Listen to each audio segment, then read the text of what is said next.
Eigenlijk alles wat ik leuker vind dan leren leidt me af en dat is eigenlijk alles. De eindexamens zijn weer begonnen. Precies 800 leerlingen van het Lodewijk College, Reinaert College en het Swin College doen dit jaar examen. Wij volgen de komende periode 3 leerlingen en ze lijken er klaar voor te zijn. Ik sta 1 tekort en dat is het wel. 5 compensatiepunten, dus dan sta ik er wel prima voor, vind ik. Ik moet wel mijn best doen voor mijn examens, maar de kans dat ik het haal is wel gewoon aannemelijk. Hoewel ze er best goed voor staan, heerst er toch een gezonde spanning. Ja, zeker. Ja. Ja, ik ben vooral gewoon een beetje bang dat ik dan als enigste ga zakken of zo. Maar ik denk dat het wel goed moet komen.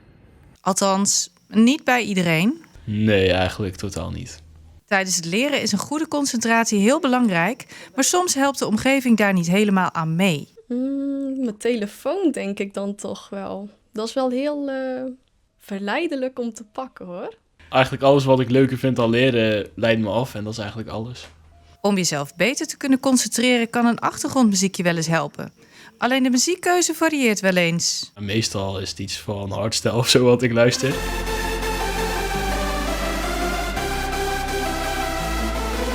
Nou, als ik echt ergens anders zit op school, luister ik dan bijvoorbeeld wel gewoon naar pianomuziek. Dat vind ik dan toch wel fijn.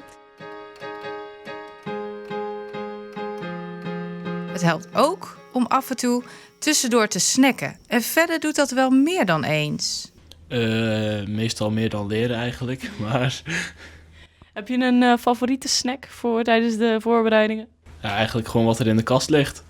Een sinaasappel. Ik ben mezelf aan het bedenken dat een sinaasappel heel goed voor je concentratie is, wat ook zo is. Dus ik probeer mezelf een beetje te trainen zo van, een sinaasappel, dat gaat mij helpen tijdens de examens om concentratie te houden. Toekomstplannen van deze leerlingen zijn in ieder geval al duidelijk. Ik ben toegelaten tot medische hulpverlening in Utrecht. En ik wil dus naar Utrecht, lekker op mezelf op een kamertje. Ja, ik heb me al ingeschreven bij accountancy in Breda. En is dit voor jou een einde of juist een begin? Ja, het is wel een soort einde van een hoofdstuk waar ik heel veel heb geleerd. Maar hier begint ook wel, heb ik alle vriendschappen opgebouwd. En dankzij deze school kan ik ook naar mijn volgende opleiding.